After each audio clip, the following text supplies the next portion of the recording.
This podcast is brought to you by the Albany Public Library main branch and the generosity of listeners like you. What is a podcast? God, Daddy, these people talk as much as you do.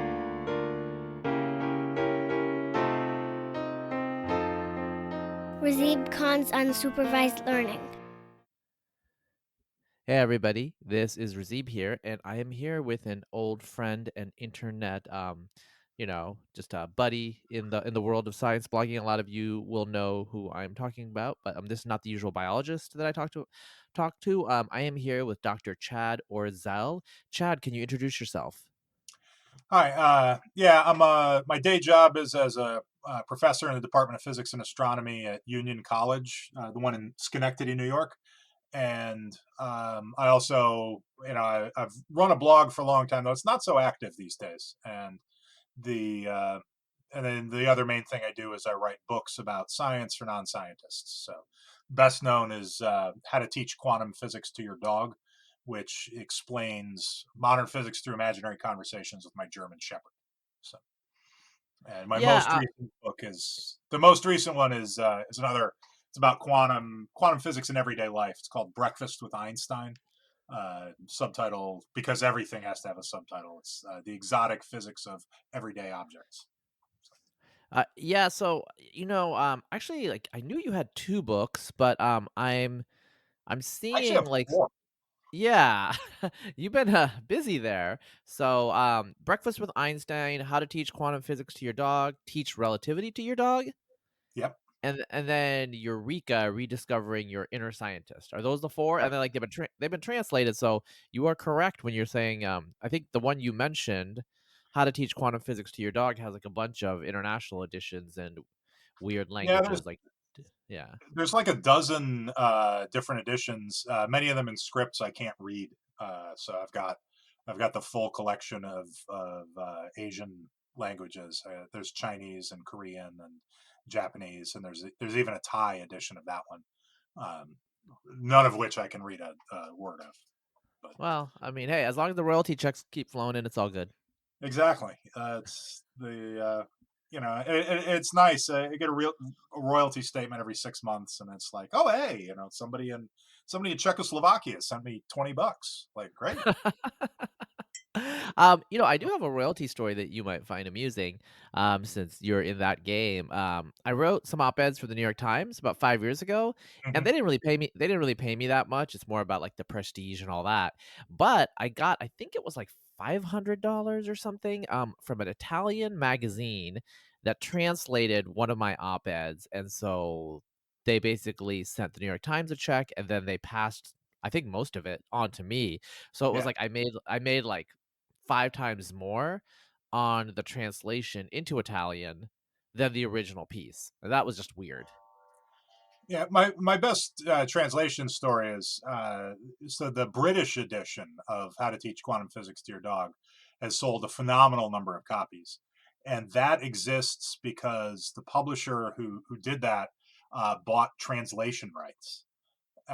That's just the way they packaged it. So I get this email from my agent and editor saying, hi, we have an offer for translation rights from this company in the UK, and I wrote back and said, like, do they know it's in English? And they said, no, no, no, this is just how we package it. I'm like, look, if they want to give me, $1,500 to translate it from English into English, then have at it. Um, but they got it in train stations in the UK, in the WH Smith stores, and like all the train stations in the UK. So it's sold a ridiculous number of copies, which is great. A lot of people read that. It was fantastic for me. Wait, so it's a train station book, like, that's probably a thing in the UK. Yeah, I had a colleague also, sent me a picture of it in a bookstore in Heathrow, and so it did phenomenally well for him, and it was largely like, so it's a matter of knowing the buyers and talking to the right people and getting things positioned in a way that makes them you know makes them attractive to people who are facing, a train ride of a couple hours and need something to read. So, Yeah, yeah. I mean, that's it. That's super interesting. Yeah, and that is a kind of a fun that is a funny story. Basically, they bought the rights to do Control F and replace all the spellings, right? yeah, yeah. There are a couple other idioms that they adjusted, but mostly it was adding U's to the occasional word and things like that. Awesome. So let's cut to science blogging. We've been both in the game on and off in various formats, platforms, and listeners. Some of the listeners may know, but we were on the same platform, Science Blogs, for a while. You stayed longer than I did until scienceblogs.com shut down, and you did stuff with Forbes, I believe, and a few other places. And so this has been going on. I mean, this has been going on for almost 20 years now. Believe it or not, right? In some various form. So, can you talk about how you got into blogging, why you got into it early, and why because like a lot of people tried it out, especially in the 2000s, and they just kind of moved on to Twitter or something like that. And I mean, Yeah, even though you're saying it's not very active, like you're still in the game. yeah. It's so. I think the main thing with it is, any of these things. It's you have to like writing stuff. And so, like, my real roots in blogging go back to in grad school. I discovered Usenet in the 90s. And so I spent a lot of time on a handful of Usenet news groups, particularly ones in the science fiction hierarchy. I actually met my wife through that. We were part of the same one of the same sci-fi fandoms, and met each other virtually on just Usenet, just typing text into boxes on a Unix system. And so that was my start. So it was an easy transition from that to blogging when that got going. And I was, around 2000, 2001, I started, when people were starting up, like Josh Marshall and Glenn Reynolds and that crowd. I was reading a lot of those, and enjoyed the form, and enjoyed the idea of it, but was thinking to myself, like, I don't have any particular expertise to contribute to any of this. Like Josh Marshall is an actual working journalist, right? So he's bringing something to his political commentary. So, like, I don't want to just do half-assed political commentary because I don't have anything useful to contribute to that. But then I saw Derek Lowe started his original blog. Now he's at Science Magazine now, doing In the Pipeline. But the original blog had a different name, and I don't remember what it was. But he was writing about. He works for a pharmaceutical company, and he was writing about being a pharmaceutical chemist professionally. And I said, wait a minute, like, this is. I know what it's like to be a, professor at a small college teaching physics. That's not a thing that many other people know about, so I can write about that, and I have expertise in that I can, talk to people. And then that also gives me a platform if I want to rant about politics occasionally. Then I've got a place to do it. So, And so also that was the start. science fiction. I recall. I know that you still occasionally would post about science fiction. Yeah, yeah. I actually, like, before the science blog, I started a book log that was mostly just so that um, I had a record of what I'd been reading, because like, if you read a lot, you have these conversations with people. People ask, like, so what have you read recently that was good? And instantly your mind goes totally blank, and you forget, how to form letters into words. Right. So having written it all down, it was nice to have that record. But yeah, I started the tagline for the original blog. I called it "Uncertain Principles," so riff on the uncertainty principle in physics, and tagline for it was "Physics, Politics, Pop Culture." So I figured that covered everything I might reasonably talk about, and yeah, so it was a natural extension of being on Usenet, and then the science blogs thing happened because Chris Mims had an intern when they were launching science blogs, he delegated an intern to go through sciencey blogs and pick a list of people to recruit. And some nameless intern at Seed magazine back in the day liked my blog, and then so I got brought on to science blogs right when it launched, and I was there until the bitter end. Yeah, yeah, yeah. Wow, that was a particular era. I know that when you were up for tenure, you had to kind of, mention your blogging or justify it, or you were worried about it a little bit in terms of what people would think. Question that I have now, like all these years on, is like, there's all these scientists on Twitter like bloviating away about all sorts of things, and I don't hear like people say like, "What will my tenure committee think about my tweeting?" Like, do you think it's changed in terms of being online and social media, or am I misreading something? I don't know. I mean, I didn't make it a part of the package or anything. I didn't really publicize it within the college. There were definitely people who knew about the blog because they ran across it in one form or another. We did a like Dave Munger and I did a thing that about the SATs. We put together a little site within science blogs that challenged people to do the SAT essay question, and that landed on the front page of one of the big aggregators. I forget, and so that got a ton of traffic, and I had a bunch of people at work see that and say something to me about it. But I didn't like make it a big. I didn't make a big thing about it. I did worry occasionally about you know whether something I said would come back to bite me, but I have the occasional. If you go through my archives, which you shouldn't because it's not that interesting, but there's the occasional intemperate outburst in there. But mostly, I avoided anything too controversial. Um, so as far as Twitter goes, I think back in the day, like there was a lot more stress about the blog thing because only a tiny handful of people knew what it was, and so there were so few people doing it that it was seen as particularly weird. But I think now, coming out of the last 4 years of a president who spent more time on Twitter than in the actual White House, I think everybody knows that Twitter is a thing and that's something that people do, and it doesn't seem odd that somebody would have a Twitter feed.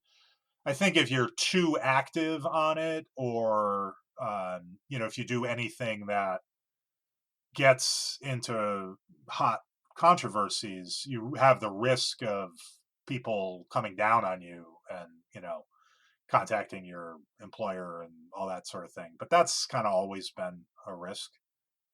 So Yeah, I I know did. that I will tell you, Chad, I just realized something. I know that in the 1990s, one of my professors, he's a chemist, and he was posting on Usenet, Mhm. and the media somehow talked to him about chemistry and cancer risk or something. And now that I remember like people in his department were mad. They're like, "Why are you talking on the internet about stuff we do and giving chemistry a bad reputation?" So, this stuff, like whatever medium it is, it doesn't really matter.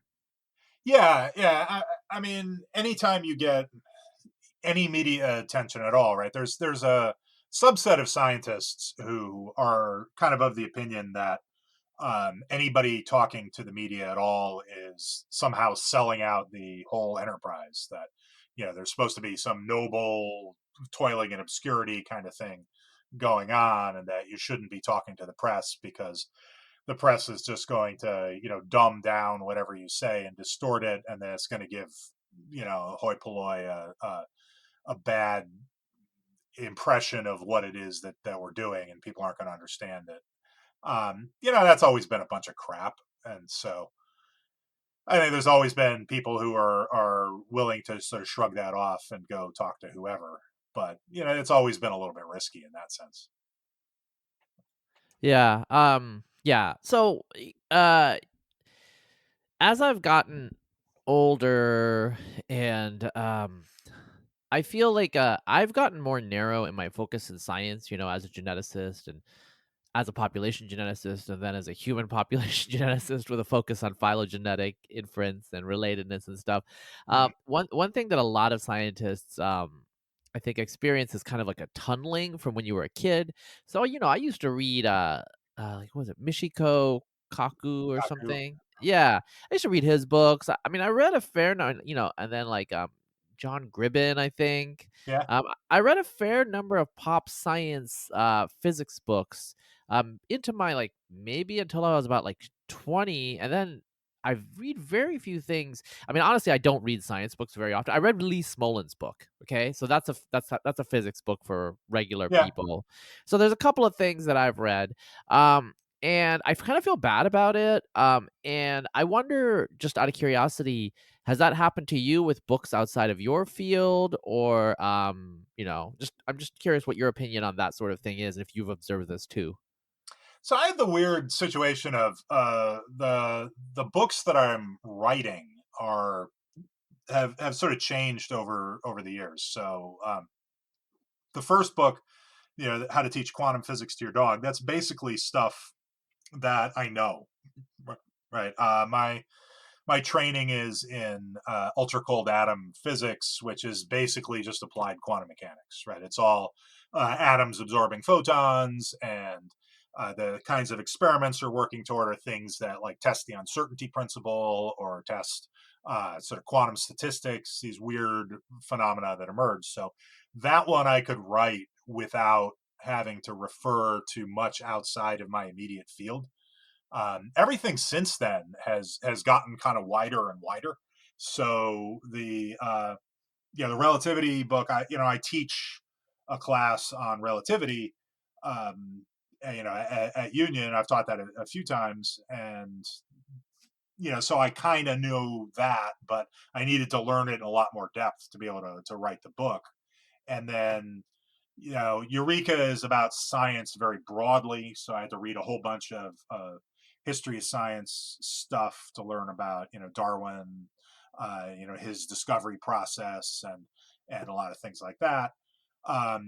Eureka is back to primarily quantum physics, but going into a lot of like quantum physics dealing with materials, which I really didn't know much about, and so I had to again learn a lot. And then the book that's you know in the process now is called A Brief History of Timekeeping.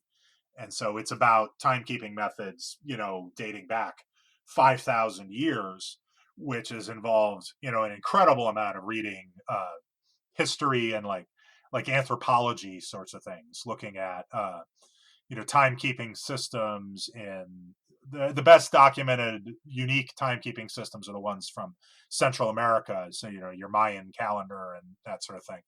But I spent a lot of time trying to find other examples of interesting things, and there are these cool papers about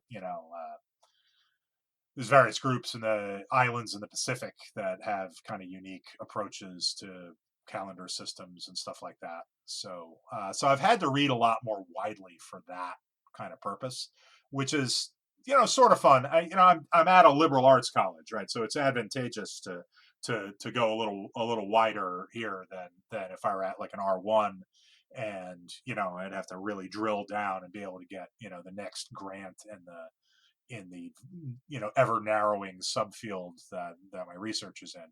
But Well, here actually, I can do more. Chad, for the listeners who are not ensconced in academia, could you just quickly explain what the difference between a liberal arts college and a quote R1 would be? Oh, sure. R1 is I forget who it is that does. It's like some Carnegie organization does this classification of institutions into different tiers. And so R1 is your large research universities. So these are, if you ask somebody stop someone on the street, ask them to name a research university, right? They're going to come up with, your Harvard, your MIT, Stanford, your flagship state universities like, Michigan, Virginia, Texas, those kinds of schools. Those are are R1. They're sort of the top tier of research universities, where faculty at those institutions, the primary focus is on doing research and bringing in funding to pay for that research. So that's one of the classifications of schools. There are several others. The school that I'm at, Union College, and the world that I've come out of. I was an undergrad at Williams College. Is the small liberal arts colleges, and these are schools that are typically around 2,000 students total, so about 500 to 600 in a class year, and only undergrads. So no graduate students in those. And now it's a myth to say that those schools don't do research, but we are expected and required to do research as part of the job. But the focus is more on the education and training of undergraduate students, and the so the pace of research is much slower, because if you're a really good undergrad is like half a graduate student, and the just in terms of the time that they can spend and the training that they've had time to acquire, a really good undergrad functions at about makes progress at about half the rate of a full-time graduate student at a research university. So, but the liberal arts colleges, the focus is much more on teaching and maintaining sort of close relationships with students. And all of our courses aren't. We're not teaching a 400 person lecture section where the professor lectures once a week, and then most of the work is done by grad student TAs. Right, all of our classes are actual faculty of the college teaching a relatively small number of students. I think the biggest class I've ever taught was still short of 50.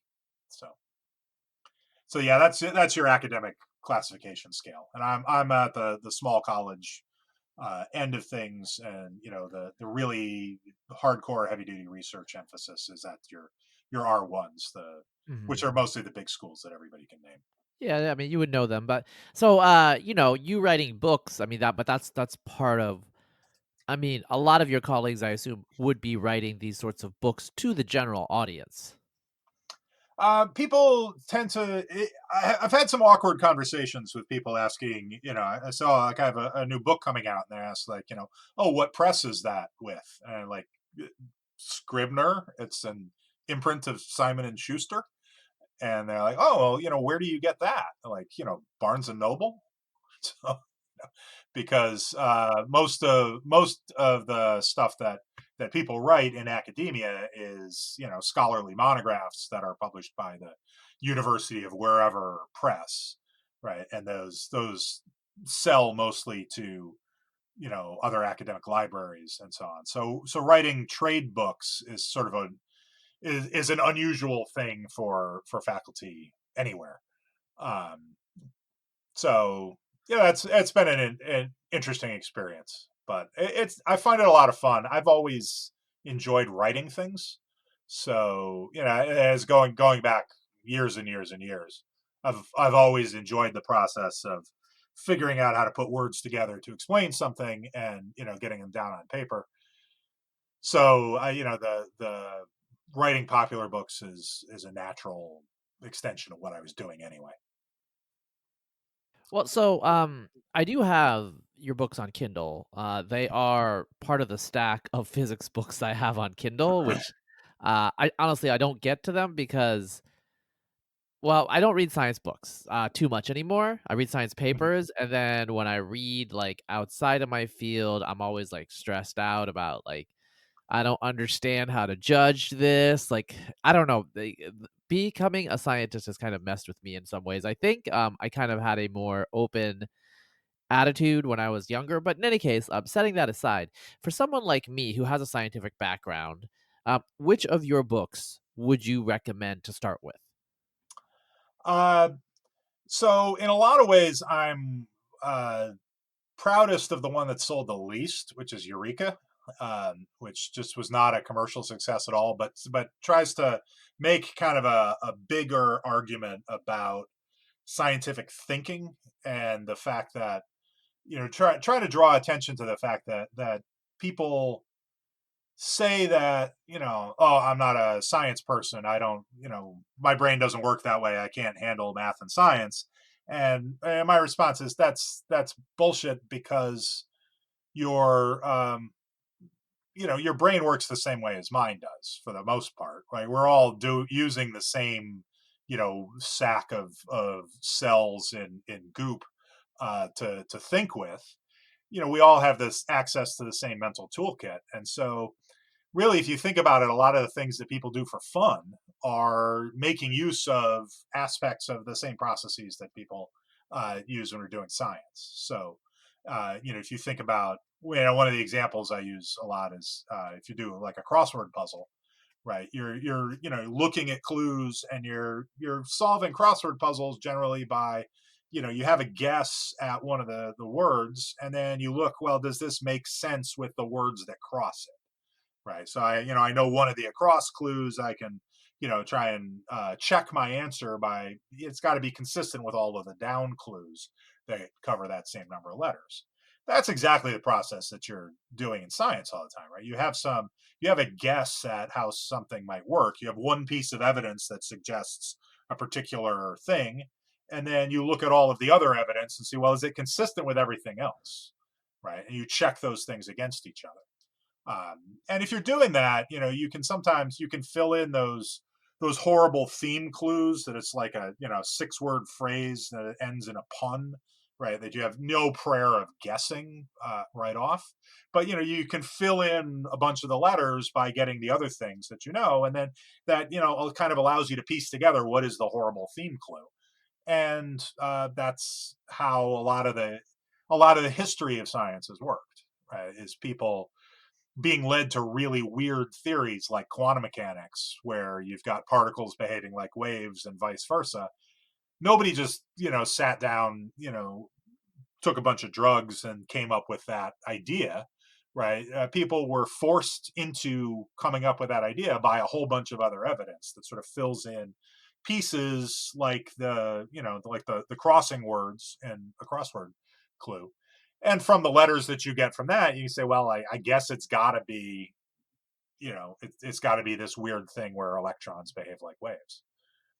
So that's the argument that's kind of the most expansive of the books. And in a lot of ways, that's the thing I'm happiest with, because I think it makes a bigger argument, but didn't sell. So it's not the thing that'll make me famous. So It's not all about getting in front of eyeballs. It's about quality as well as quantity. But I mean yeah, that's good to know. So, I guess one reason I want to talk to you is I trust you. We've known each other for a while. What's been going on in physics in the last 20 years? Like, I can tell you about what's been going on in genetics, so obviously things have been happening in the last generation. I read Lee Smolin's book, I think in 2006. Try to read no, Cosmic that Variance. Yeah. And so I don't really know what's going on. So tell me, who has no idea since 2000, like what's going on? What's happening in the world of physics? What should we know about?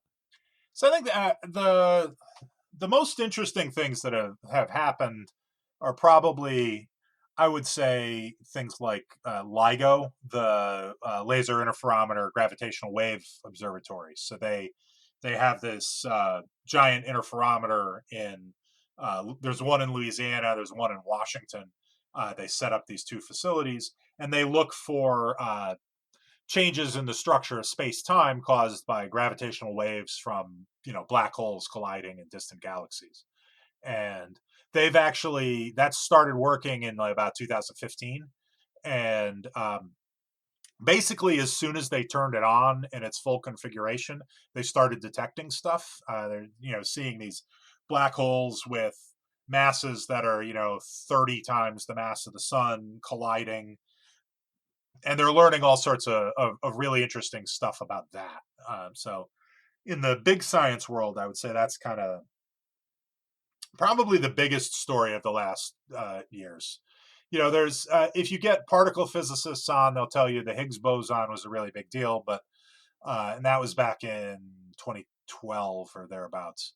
That was sort of, they detected that at the Large Hadron Collider, and pretty much everybody knew they were going to detect that eventually. And it was just a matter of when. And so that was, that's a big thing. But the biggest news out of particle physics is that they haven't detected anything other than the Higgs boson. And most of the theories that people come up with for physics that would unite uh, general relativity and quantum mechanics, most of the theories people come up with for that say that you should have detected some other particle by now. And the fact that they haven't is slightly distressing to a lot of physicists. Um, and there's now again sort of an industry, a burgeoning industry of people who are sort of making the argument that the fact that you haven't detected anything else kind of indicates that the entire enterprise is on the wrong track. And so, like Sabina Hassenfelder is another famous physics blogger. She has a whole book out arguing that the process by which we're generating theories to try and predict what things should you see in these accelerators is completely misguided, and we should be doing something else. That's also in the fine tradition of Lee Smolin things too. And then the last thing I would say that's been a big deal in physics at a somewhat smaller scale but increasing is quantum computing. And so there's this idea that you can use the unique properties of quantum mechanical particles, which behave like waves at the same time. You can use the unique properties of these systems to do certain kinds of problems much more efficiently than you could with a classical computer. So you can have a quantum system that has one state that you just call 0 and another state that you just call 1. You can use those as if they were bits in a computer, but they also have these other properties. They can be in superpositions of 0 and 1, so a mixture of the two at once. They can be entangled with other bits in your computer. So these qubits have properties that classical bits don't. And there's certain kinds of problems that you can exploit those extra properties to solve very rapidly. Rapidly in the sense of needing fewer operations to do it than you would on any classical computer. And this is a really hot topic because there are lots of applications that rely on certain kinds of things being very hard to calculate. And if you could do those calculations faster, you could do things like cracking codes. And so that's a big money application. But there's also a lot of the systems that we're really interested in for things like superconductors are systems where you really have to take into account the quantum nature of the stuff making up your superconductor. And to really understand that, there are advantages to simulating that not with a classical computer, but with a quantum computer.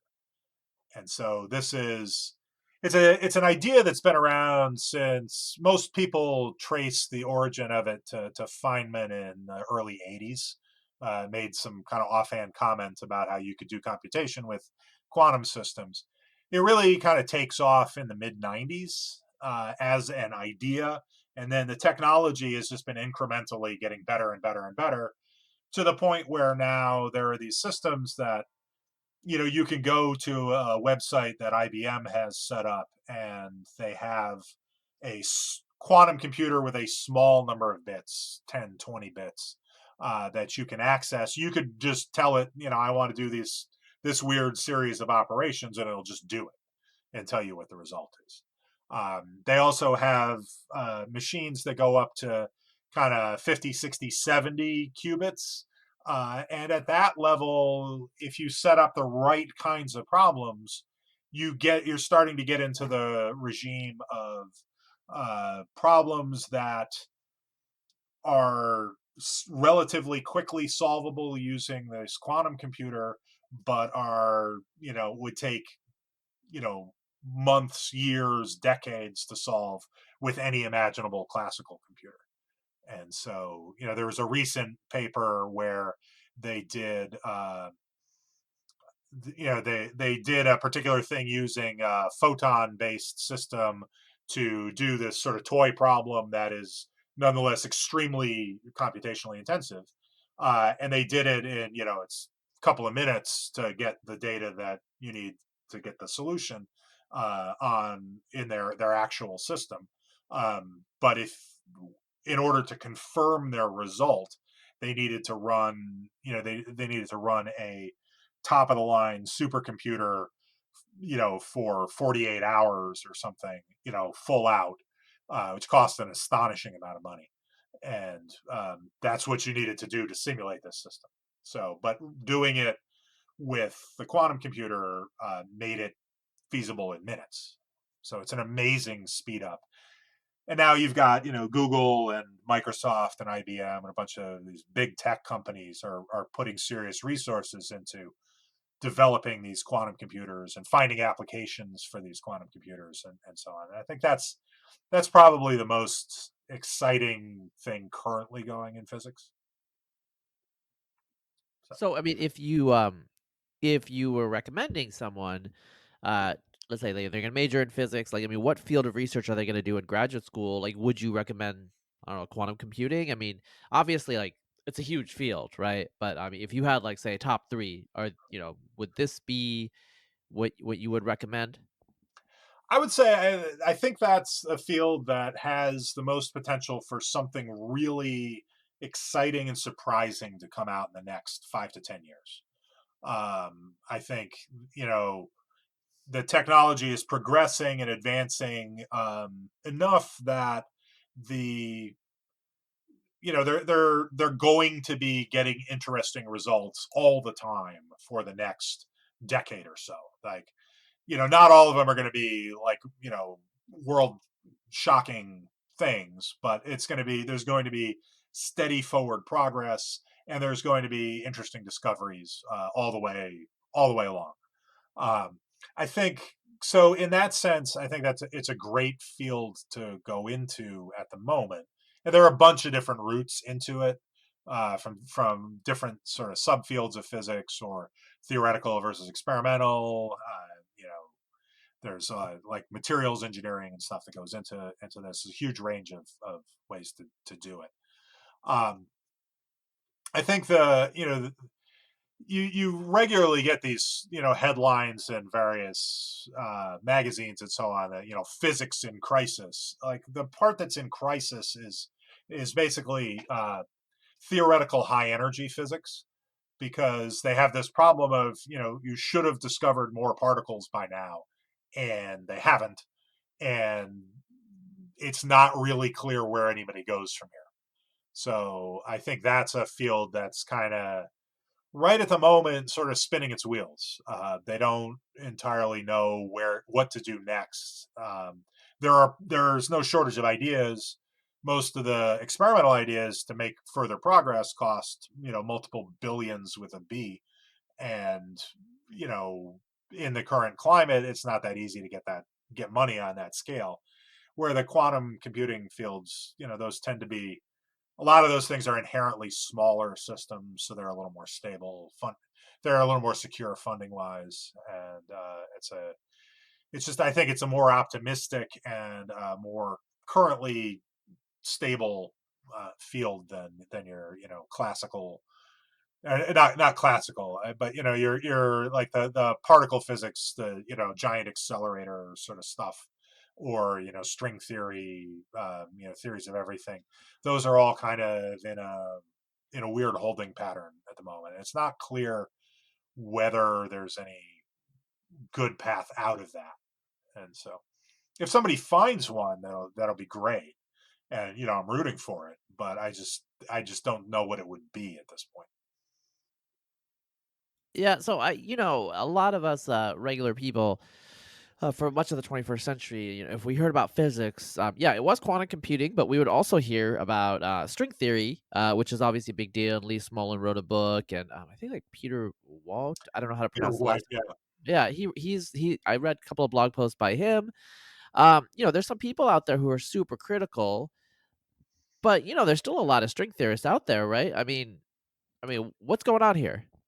Yeah, it's an area that has a lot of promise, and there's a lot of interesting mathematical work going on there. And so I would not say that it's an entirely, I wouldn't say it's a worthless enterprise, or the more overheated people will declare that it's not even science, that it's just some sort of other category of thing. And I wouldn't go that far. I think they're doing interesting things in terms of developing mathematical toolkits for calculating stuff. And there's been, my understanding is there's been some exciting developments sort of coming out of that community, having to do with stuff about black holes and information, and like new techniques for calculating properties of certain kinds of systems that are interesting and promising. The issue that your Smolin and Voigt, and to some extent Sabina Hastenfelder, complain about is that there's this kind of groupthink around that this is the best or only approach to trying to come up with a unified theory that combines quantum mechanics and general relativity, which by nature of their mathematical forms, you can't make those mathematical forms fit together very nicely. And Hmm. so string theory came out of an attempt to do that, to combine those things. And it just doesn't seem to generate testable predictions at the scale that we can currently access. And so that's sort of the spinning wheels piece that I mentioned, that they have a bunch, they have some really nice ideas, and they can calculate certain kinds of things very well, but sort of the more global framework where it's the theory of everything that brings together gravity with the other fundamental interactions, that part doesn't seem to be generating stuff that you can actually use at the moment. And that's kind of a big philosophical and practical conundrum for them, because if it makes predictions that are only testable with something we could only hope to build 500 years from now, after we've figured out how to make fusion power work, what does that really mean? What is that really accomplished? And so that's the thing. That's string theory is in some sense at a bit of a low ebb at the moment, but again, you know it might it's also the sort of situation where somebody might come up with something in the next couple of years that would break it wide open. It's also a situation where people might just noodle around for a decade and not get any closer to anything than they already have. So Well, so I guess 2006 is when Smolin's trouble with physics and Peter what's I don't know how to say his name. White, Um, White. Okay. His the String Wars, I guess, came out. Um, mhm. and I don't know. Sean Carroll liked a lot of the trouble with physics, but he liked and I mentioned Sean partly because he's a physics blogger and writer as well, and he also endorsed or he blurbed some of your books, I see. So you know him too. Yeah. Um, but so he didn't like. I mean, he didn't really think that quantum loop gravity or whatever was a real loop quantum gravity was a real competitor. He kind of seemed more pro string theory than Lee, obviously, which is not hard. But I mean, it's been 14 years now. How do those books hold up? Uh, I haven't looked back at those much. I read them at the time. I haven't looked back at it that much. I think all of these are areas that are sort of worth looking into. And I should also say that I am very much not a theorist of any sort. So this is all stuff that I am not contributing in any meaningful way to these debates on a scientific level. Where Sean is he's not a string theorist, but he's involved in that field a little more, and has a. I would take. I would probably weight his assessment of the quality of various theories a little higher than mine, just because he's better positioned to understand those. But I think that there's a bunch of different approaches, all of which seem to get some pieces of the problem right, and then there are other pieces that they don't get so right, and then the a lot of the arguments seem to me, as very much an outsider, to be things like, well, like, no, this thing that my theory gets right is the thing that's really really important, and the thing it gets wrong is not as important, and they tend to not overlap on those. So so the people on the other side are like, well, no, like, we get this thing right, and that's what really matters, and your stuff is just sort of, that's trivia over there, we don't care about that. So it's really hard to evaluate from outside the community.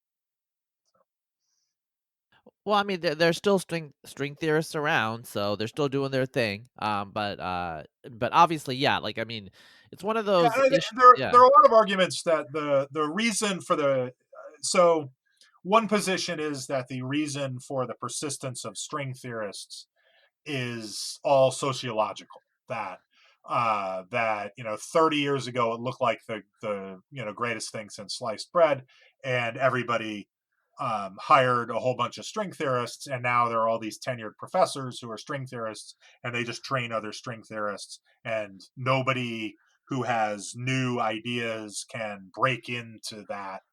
And then this tends to lead to some sort of call for revolutionary overthrow of the entire academic structure, and that we need to just demolish the modern university and build some more free thinking thing in its place. As you can maybe guess, I'm not super bought in on that idea. I think that to a large extent, I'm not convinced that there are really that many brilliant other ideas that are being held back by sociological forces. It just, my, again, very much an outsider impression is that what's going on is that it's just a really hard problem, and all of these things have different pieces of it right, and people should we should absolutely, by all means, have lots of people working on lots of different things. But I don't know that the dominance of the current string theory particle physics paradigm is stifling all that much. Um, but again, I'm not a partisan in this, and so it's not, my oxen are not the ones being gored. So um, Yeah, I mean, but that also makes you a little bit less. I mean, in theory, more objective. But okay, so we've been talking like on and off about academia here. So I actually have a question for you about academia and what's going on in academia. I know what's going on in biology and in different areas of biology. Like, for example, for the listener out there, a lot of like political activism. It's pretty obvious to me from everything that I hear that it's way bigger the deal in ecology than in biochemistry. And I'm not talking about environmental activism here. I'm talking about like, social justice, social justice, yeah, diversity, equity, equity and and inclusion. yeah.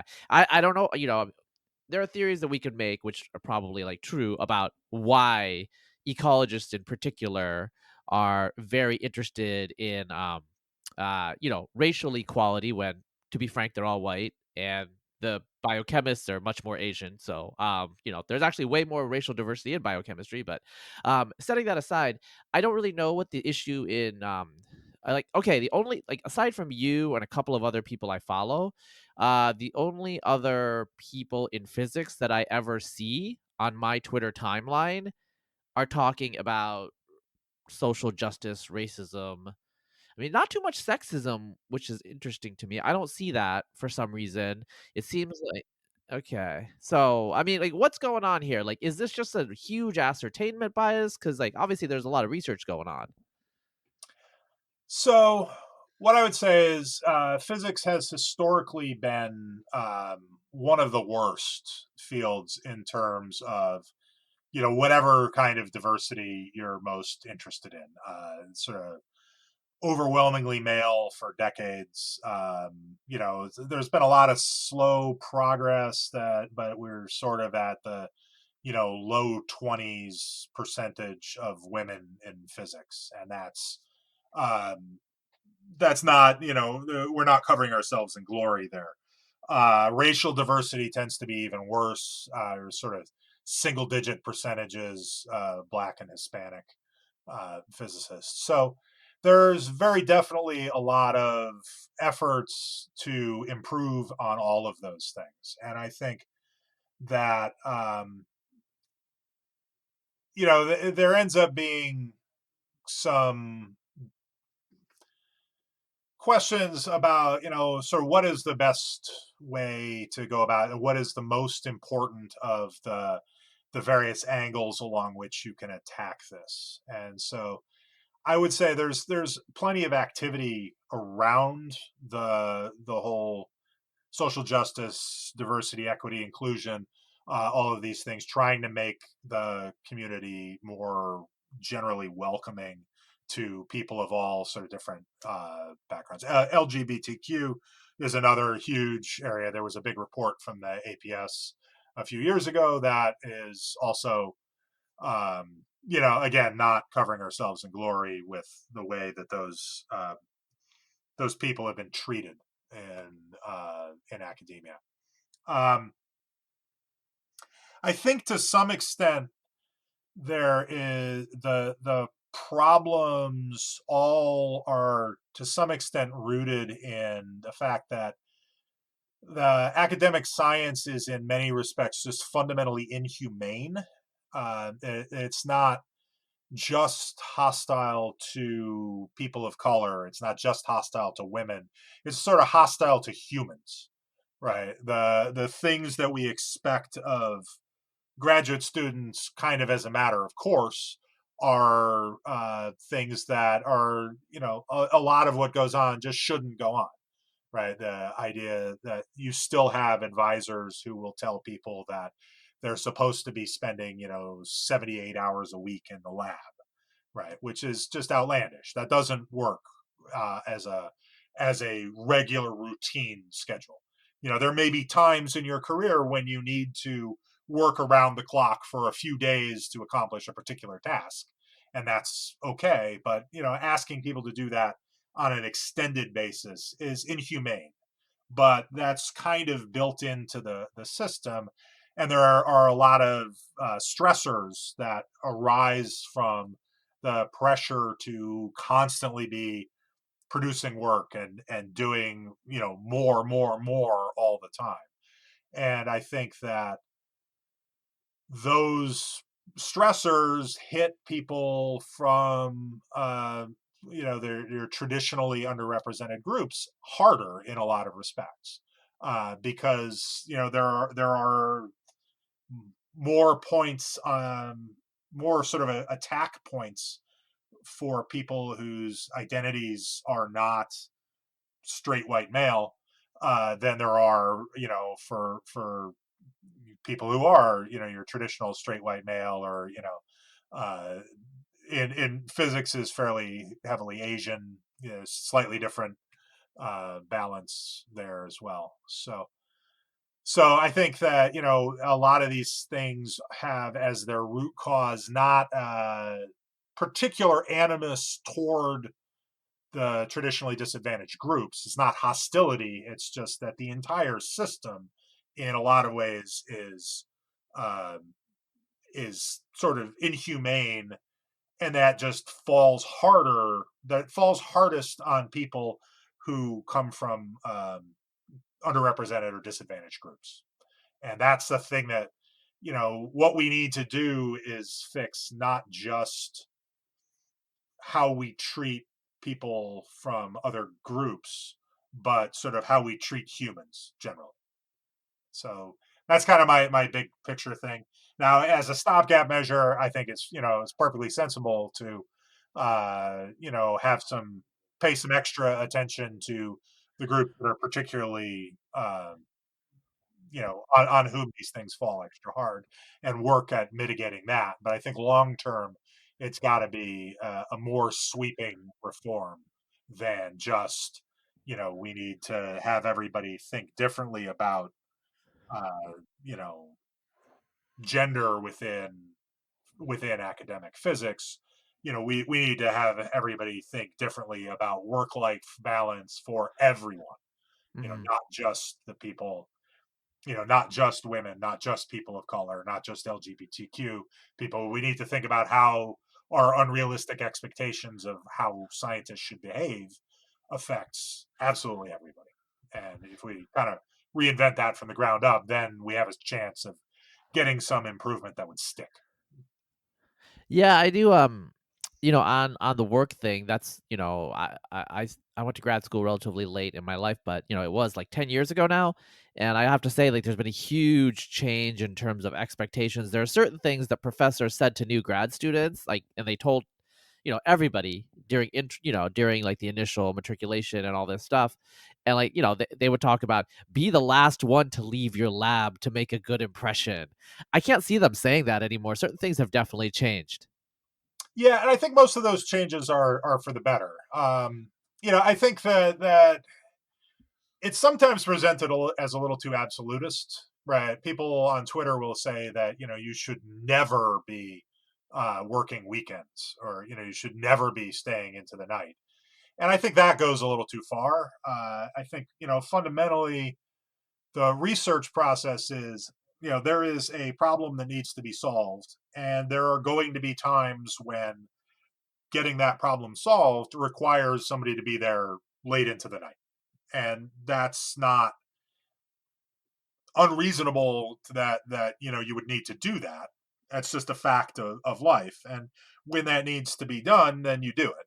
But having a requirement that everybody should be, that if the PI drops by the lab at 10 p.m., it should be full on a random Tuesday. That's outrageous, and nobody should be doing that. And I think that there's some progress on those kinds of things, though I think there's more that can be done. Yeah, yeah, that makes sense. So I want to close out. I guess a question. You got like 20 years or so, 4 books. What's the next 20 going to be like for Orzel, Dr. Orzel? Well, I have book number 5 is coming out in about a year. It's with my editor now. Brief history of timekeeping. I just got word that they've made a decision on the cover, which probably by the time you run this, it'll be out. I'll be tweeting that and stuff. I don't have a next. Sort of at the point where I start thinking about next projects, and kicking around some various ideas for books and that. I've also been doing some like talking head bits on TV shows, which is kind of fun, and doing a bit of that. But pretty much plugging away. I got 2 kids. I got a 12-year-old and a 9-year-old. So I got another 12 or 13 years before they're out of college, and I can think about working less. Yeah, that's yeah, I got my oldest is almost 9, so Yeah, I'm kind of stressed. Kind of yeah, stressed. yeah. It's they're super cute though, so it's more rewarding than not. Yeah. No, I agree. I agree. So it's been great talking to you and just like catching up and seeing what's going on. Just out of curiosity, so I know Sean Carroll, I know a couple of other people, I guess, but I mean, like on Twitter, on social media, like who do you follow? Actually, Sabine. I know Sabine. Who do you follow in physics that maybe the listeners wouldn't know about? My favorite follows in physics are so Rhett Elaine does some absolutely he blogs at Wired. He was at Science Blogs for a brief period too, but Yeah. he blogs at Wired. He does a lot of video analysis stuff, and there's a sort of a lot of the physics stuff that I follow now, I follow a lot of physics education people. So like Brian Frank and uh, it's I'm blanking on Andy Runquist, Frank Noscasi. There's a whole community of people who do that. Kelly O'Shea. Um, so there's a whole physics education community that I find really interesting and get some cool ideas about teaching and stuff from those. Also, on the less, it's not really like tweeting a whole lot of explanations, but Ephraim Steinberg is a really good quantum physicist at the University of Toronto, and he tweets out stuff about papers they're publishing, which are reliably fascinating. And I'll say Charles Clark, who's at NIST, uh, is just a wealth of quantum papers and updates on things coming out of Joint Quantum Institute and stuff. So he's a good follow too. Awesome. Well, it was nice catching up with you, and Yeah, people should check out your books. They're all, well, at least in America, in English. they're They're all available wherever books are sold. Yeah, yeah, they're available wherever books are sold. I'm gonna check out the one that you recommended, for maybe more nerdier listeners. Maybe get some reads onto the one that you're saying is probably the best or you're most proud of and was least read. Yeah. So, All right, thank you, Chad. all right. Hey, thanks for having me on. This was fun.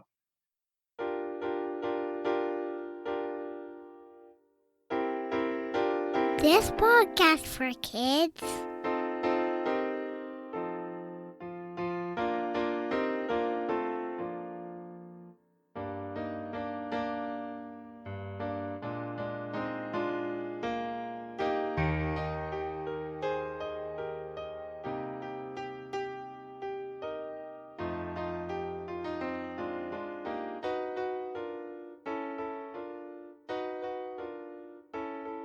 This